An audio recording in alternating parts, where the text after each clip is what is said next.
Hello friend, जय श्री राम। तो start करते हैं। आप सभी का स्वागत है मेरे यूट्यूब चैनल पर। तो मेरा नाम आदित्य श्रीवास्तव। करते हैं स्टार्टिंग आज की वीडियो की।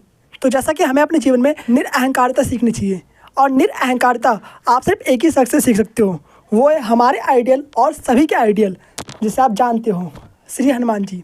उनके सिवा और ऐसा कोई शख्स ढूंढना पॉसिबल ही नहीं है, ठीक है।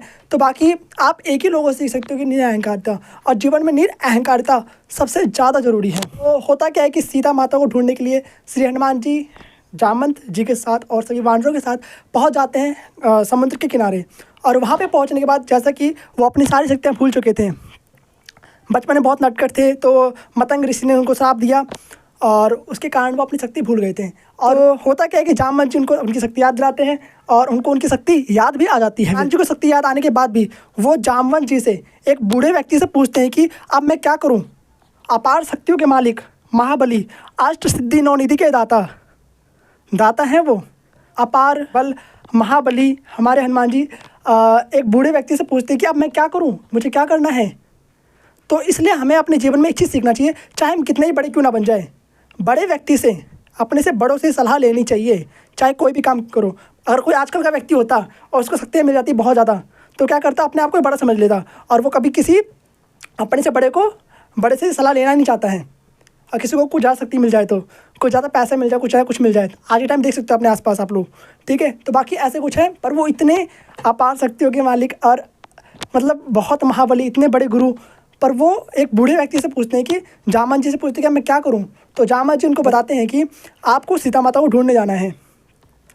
तो यहाँ से कथा स्टार्ट होती है। फिर श्री हनुमान जी लंका की तरफ प्रस्थान करते हैं, और कहा जाता है कि जिस पर्वत से वो छलांग लगाते हैं, जिस पर्वत से वो जंप लगाते हैं, वो इतने वेग से उठे थे, इतने वेग से जंप लगाए थे कि जो पर्वत था वो सीधे पाताल में चला गया। सोचिए, तो आप श्री हनुमान जी की शक्तियों का अंदाजा यहाँ से लगा सकते हो। तो समुद्र को लांघते हुए श्री हनुमान जी आगे बढ़ते हैं। रास्ते में क्या होता है कि सुरसा जी इनको रोक लेती हैं और उनको आगे नहीं जाने देती हैं। कहती मैं तो आपको खाऊंगी। श्री हनुमान जी कहते हैं मैं तो अभी खाली नहीं हूँ, मैं तो राम काज में व्यस्त हूँ, अभी मैं सीता माता को ढूंढने जा रहा हूँ, मैं अभी खाली नहीं, जब वापस आऊँगा तो आप मुझे निगल लीजिएगा, आप मुझे खा लीजिएगा। पर सुरसा जी नहीं मानी, उन्होंने कहा कि मैं तो आपको निगलूंगी। तो श्री हनुमान जी ने कहा कि देरी क्यों कर रहे हो, फिर निकल जाओ, अगर आप मुझे निकल सकते हो तो। सुरसा जी क्या करती हैं कि अपना मुख बड़ा करती हैं। उनको ऐसा मतलब कि वरदान मिला था कि वो अपना मुख कितना भी बड़ा कर सकती हैं। तो उन्होंने अपना मुख 1 योजन बड़ा करा। 1 योजन में 8 मील होता है टोटल, कितना, 8 मील, और 8 मील बहुत ज़्यादा होता है, 8 किलोमीटर से ज़्यादा होता है। तो उन्होंने अपना मुख 1 योजन करा, श्री हनुमान जी 2 योजन के हो गए। उन्होंने अपना मुख 2 योजन करा सुरसा जी ने, श्री हनुमान जी 4 योजन के हो गए। सुरसा जी ने फिर 4 योजन मुख करा, तो श्री हनुमान जी 8 योजन के हो गए। सुरसा जी ने 8 योजन का मुख करा, श्री हनुमान जी 16 योजन के हो गए। सुरसा जी ने फिर 16 योजन का मुख करा, श्री हनुमान जी 32 योजन के हो गए। अब सुरसा जी ने फिर से 32 योजन का मुख कर लिया, तो श्री हनुमान जी 64 योजन के हो गए। अब सुरसा जी ने क्या कर, उसको डबल कर दिया, 128 योजन का मुख बड़ा कर लिया। अब क्या होता है कि श्री हनुमान जी ने सोचा कि अब आकार बढ़ाने से काम नहीं चलेगा, तो बिल्कुल छोटे हो गए, बिल्कुल सूक्ष्म हो गए, और सुरसा जी के मुख से अंदर जाकर वापस भी आ गए पल भर में, और उनका मान भी रख लिया, और उनको कहा कि देखो आपकी भी हो गई, मेरी भी हो गई, मैं आपके मुख में जाकर वापस भी निकल आया बाहर। तो यहाँ पर हमें एक चीज़ संदेश मिलता है कि हमें एक चीज़ श्री हनुमान जी से सीखना चाहिए कि जहाँ बल दिखाने की बारी आती है वहाँ हमें बल दिखाना चाहिए, और जहाँ बुद्धि दिखाने की बारी आती है वहाँ हमें बुद्धि दिखाना चाहिए, हमें बुद्धि से काम लेना चाहिए। याद रखें, जो व्यक्ति बड़ा बनना चाहता है, समझ लो उसकी बुद्धि फिर गई है। याद रखें, ऐसे व्यक्ति आपके आसपास भी जरूर मिलेंगे। जहाँ बल का उपयोग करना हो वहीं पे बल का उपयोग करना चाहिए, जहाँ पे बुद्धि का उपयोग हो हाँ बुद्धि का उपयोग करना चाहिए।